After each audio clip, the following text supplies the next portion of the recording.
I 29 male work as a senior logistics coordinator. I make good money, enough to own a decent home in the suburbs, drive a reliable truck, and have a solid safety net. I'm not flying private, but I'm stable, debt-free aside from the mortgage, and comfortable. My ex-fiancée has always been beautiful, ambitious, and, as I recently learned, living on a different planet.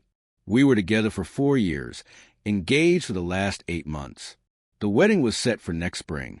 I was pulling overtime shifts to pay for the specific floral arrangements she insisted were non-negotiable for her aesthetic. Last weekend, Sarah went to a business conference in Miami. She works in pharmaceutical sales, so these trips are fairly common. Usually we text constantly, but by Friday night, the text stopped. I didn't spiral. I assumed she was networking or just exhausted from the sessions. I went to bed early, missing her like a total idiot. Saturday morning, I woke up and scrolled through Instagram while the coffee brewed. That's when I saw it. A photo on her main feed.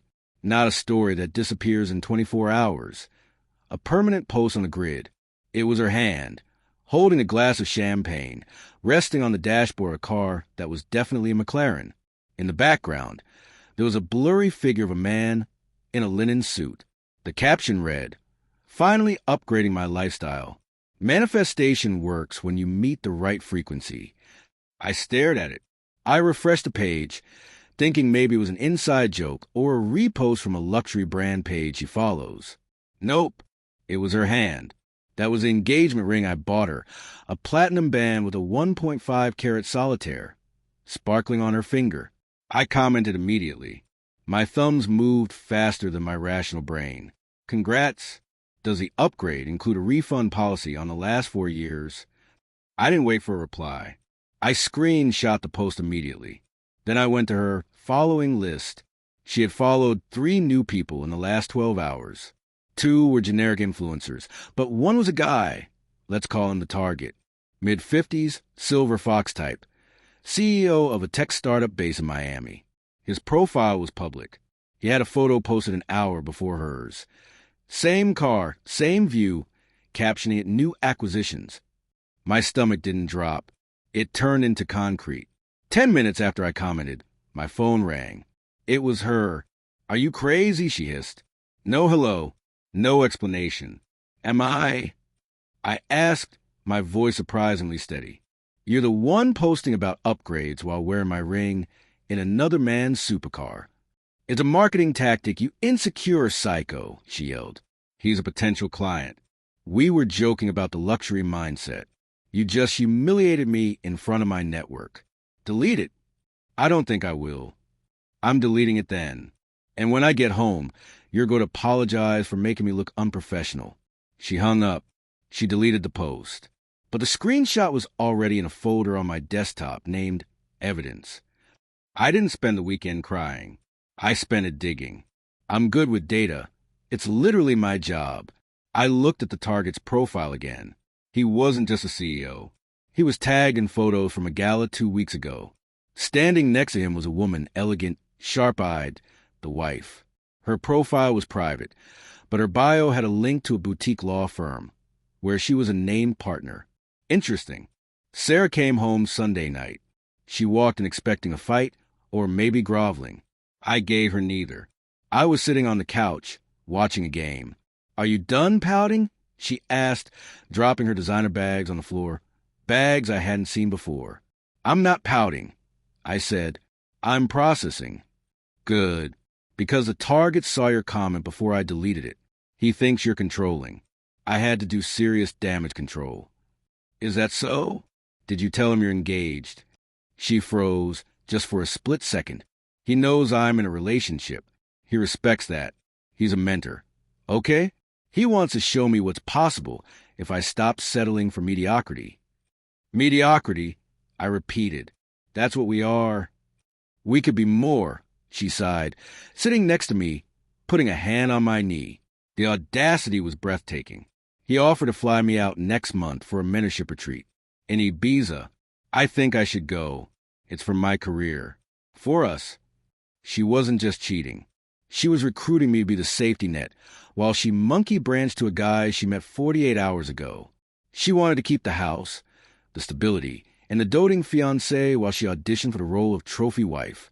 Go take a shower, I said, standing up. We'll talk about Ibiza later. As soon as the bathroom door locked and the water started running, I grabbed her iPad. She hadn't changed the passcode. Her birthday. Amateur hour. I opened her messages. Not iMessage, WhatsApp. There was a thread with the target. Target.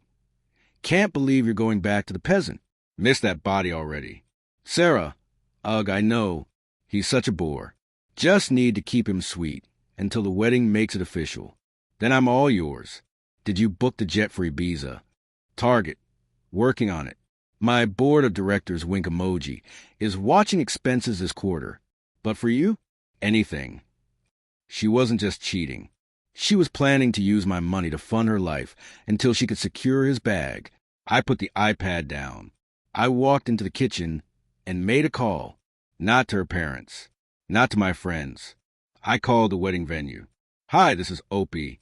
I'm the groom for the wedding booked for May 12th. I need to speak to the manager about a cancellation regarding a breach of contract.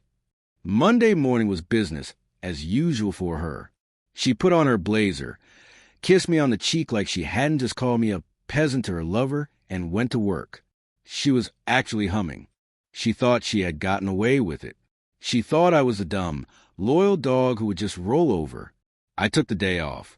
First stop, the bank. We had a joint savings account for the wedding and house repairs. I had contributed about 80% of the funds in there, roughly $25,000. Legally, in our state, joint accounts are joint and several, meaning either party can withdraw the full amount without the other's permission. It's a race to the teller.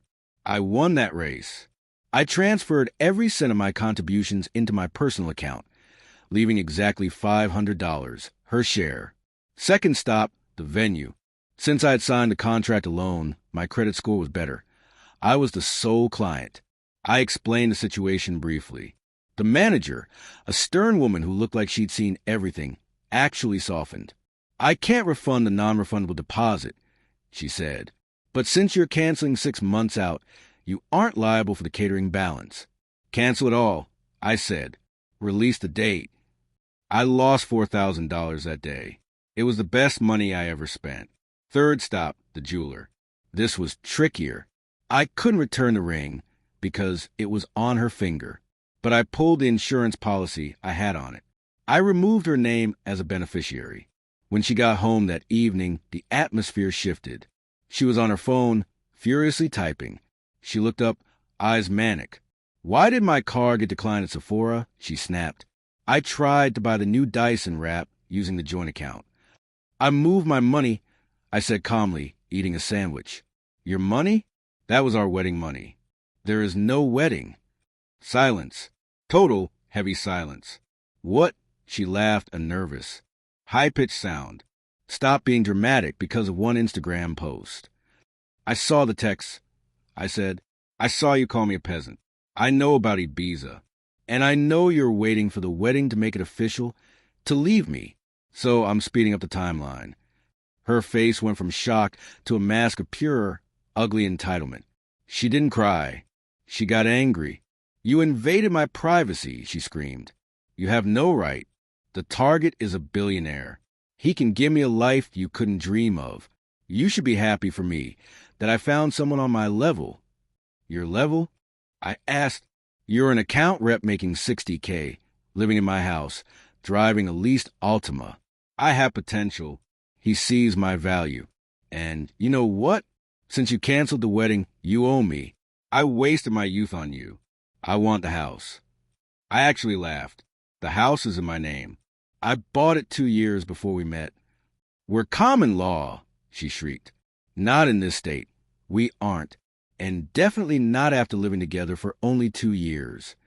She realized intimidation wasn't working, so she switched to dirty tricks. She pulled out her phone. If you kick me out, I'm going to post that you hit me, she said, her voice dropping to a sinister whisper. I'll ruin your career. I'll tell everyone you were abusive, and that's why I sought comfort elsewhere. I pointed to the corner of the living room. The blinking red light of the indoor security camera I installed last month for package theft. It records audio. Go ahead, I said. We're live. She turned pale. She tried to lunge to the camera, but stopped. She knew she was cornered. Fine, she spat. I don't need you. The target is flying me out tomorrow anyway. I'm packing my stuff. But don't think this is over. I'm keeping the ring. We'll see about that, I said. She packed 2 suitcases. She threw clothes around, broke a vase accidentally, and stormed out. She ordered an Uber Black to take her to the airport hotel. You'll regret this, she said from the doorway. When I'm on his yacht, you'll be here, alone and miserable. Congrats on the upgrade, I said, and closed the door. I locked the deadbolt. Then I sat down at my computer. It was time for the nuclear option. I opened LinkedIn. I found the wife. I drafted a message. I didn't sound angry. I sounded like a concerned citizen. Subject: information regarding your husband and body. Dear Mrs. Wife's name, I believe you and I have a mutual problem. My fiancée returned from a conference in Miami this weekend believing she is starting a new life with your husband. Attached are screenshots of her public post and photos of the text thread regarding their trip to Ibiza and his use of board funds for personal travel. I thought you should have this information before any assets are misappropriated. I have canceled my wedding. Do with this what you will. I attached the files. I hit send. Then I posted a status update on Facebook, tagging her, her parents, and my parents. The wedding is canceled. Sarah has decided to pursue a relationship with a married man she met in Miami, who she believes can offer her a lifestyle upgrade. I wish her the best in her new endeavors. Please do not contact me with sympathies. I am relieved. Then I turned my phone off and poured a whiskey. I slept like a baby for the first time in days. When I turned my phone on the next morning, it almost vibrated off the table. 150+ notifications. The Facebook post had gone nuclear. Her family was blowing up my phone, ranging from "is this a joke?" to "how dare you air dirty laundry?" My friends were mostly sending gifs of dumpsters on fire or "bullet dodge, bro." But the most important notification was an email from the wife. It came in at 3 a.m. Subject: information regarding your husband and body. Thank you. I have been looking for a concrete breach of our infidelity clause for months. The board funds comment is particularly useful as it implicates an embezzlement of company assets, which nullifies the protection under our prenup. You have saved me millions. I will handle it from here. Cold, efficient, terrifying. Around 10 a.m., my doorbell rang. It wasn't her. It was a process server. But wait, they weren't serving me. They were looking for her. Does Sarah reside here?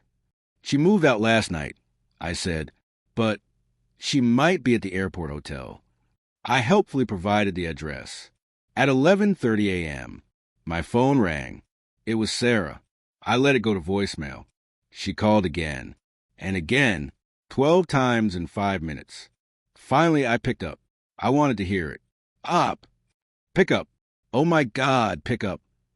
She was hyperventilating. There was background noise, airport announcements. What do you want? He blocked me. The target blocked me on everything, she screamed, sobbing. I'm at the gate. My ticket was canceled. The agent said the cardholder reported the transaction as fraudulent and canceled the itinerary. That's unfortunate, I said, leaning back in my chair. It gets worse. His wife called me. She called my personal cell. Opie, how did she get my number? She said she's suing me. She said she's freezing his assets and naming me in the divorce filing as the cause.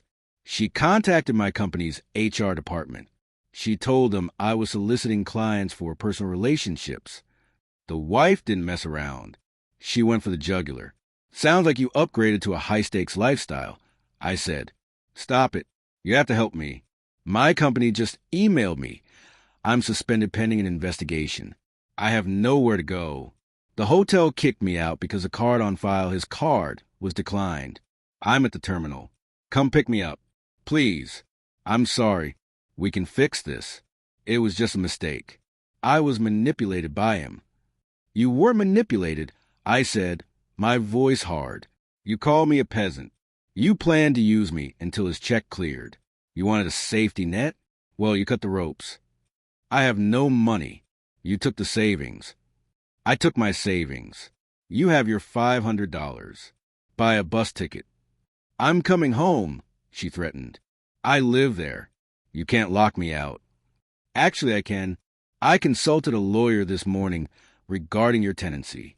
Since you left voluntarily with your belongings and declared intent to move to Ibiza, you abandoned the property. Plus, I filed for an emergency protective order based on your threat to fabricate domestic violence charges. The recording from a security camera was very persuasive. If you come within 500 feet of this house, the police will be involved. There was a long pause, just the sound of her ragged breathing and a loudspeaker announcing a flight to Ibiza. She would never be on.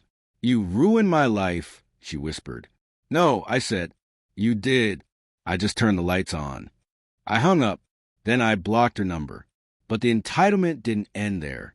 2 days later, I got a letter from a lawyer she managed to hire, probably on a contingency basis or a bad loan. She was demanding $50,000 for emotional distress, promissory estoppel regarding the wedding, and, wait for it, half the equity in my house because she could contribute to household atmosphere. She also refused to return the ring. I responded with my own lawyer. In our state, an engagement ring is a conditional gift. The condition is the marriage. If the marriage doesn't happen, the gift must be returned, especially if the receiver is at fault. We sent a demand letter. Return the ring within 48 hours, or we sue. For the value of the ring, $12,000, plus legal fees, plus the $4,000 lost venue deposit, which she was liable for as the party who caused the breach. She ignored it. She thought I wouldn't spend money on lawyers. She forgot that I'm a logistics guy. I don't mind the long haul. I sued her in civil court. The court date was set for 3 months later. In that time, I heard through the grapevine that she was living on her parents' couch. The rich guy had been fired from his own company. Turns out the wife's family owned the majority shares. He was broke, facing an embezzlement investigation, and had ghosted Sarah completely. She was alone. She had no job, no rich boyfriend, no peasant fiancé, and she was still holding on to that ring like it was the one ring to rule them all. The court date arrived. I wore my best suit. She showed up wearing the same dress she wore to our engagement party, looking thinner and significantly less smug. She didn't have a lawyer anymore. She was representing herself. The judge was a no-nonsense woman in her 60s. She looked at the evidence. The text messages calling me a peasant, the Facebook post, the receipts showing I paid for the ring, the security footage of her threatening to frame me for abuse. That video was the nail in the coffin. When the judge heard her hiss, "I'll tell everyone you were abusive," the courtroom went silent. "Ma'am," the judge said, peering over her glasses, "you admitted to conspiracy to commit fraud against this man and attempted to extort him using the threat of false criminal accusations. You're legally obligated to return the conditional gift." "But I pawned it," she blurted out. "I needed money for a lawyer." The judge's expression darkened. "You sold property that was subject to active litigation? That is conversion." Judgment was swift. She was ordered to pay me the full appraised value of the ring, plus my legal fees and half the lost venue deposit, a total of $17,500. Since she had no money, the judge garnered her future wages. Whenever she gets a job again, I get 25% of her paycheck until I'm made whole. It will take years. I don't care. Every check I get will be a reminder that actions have consequences. I walked out of the courthouse. She tried to approach me in the parking lot. "Opie, wait." Her voice was small. "I miss you. I miss us. The target, he lied to me. I was a victim, too." I put my sunglasses on. "You weren't a victim. You were a volunteer. You gambled a good life for a fantasy, and the house won." "I have nothing," she sobbed. "I'm working at a coffee shop. I'm 27, and I'm back in my childhood bedroom." "Sounds like a downgrade," I said. I got in my truck and drove away. It's been 6 months. The garnish check started coming in last week. Small amounts, $150 here and there. She finally got a job, entry-level sales somewhere. I used the first check to buy a very nice bottle of scotch and a steak. The rich guy is currently in federal court for wire fraud. The wife didn't just divorce him. She handed the DOJ everything they needed. She sent me a Christmas card, by the way. No photo, just a handwritten note. To New Beginnings. Classy lady. I'm still single. The trust issues are real, and I'm working through them. It's hard to look at a partner now without wondering if they're scanning the room for a better option. But the house is quiet, the bank account is growing again, and nobody is calling me a peasant in my own living room.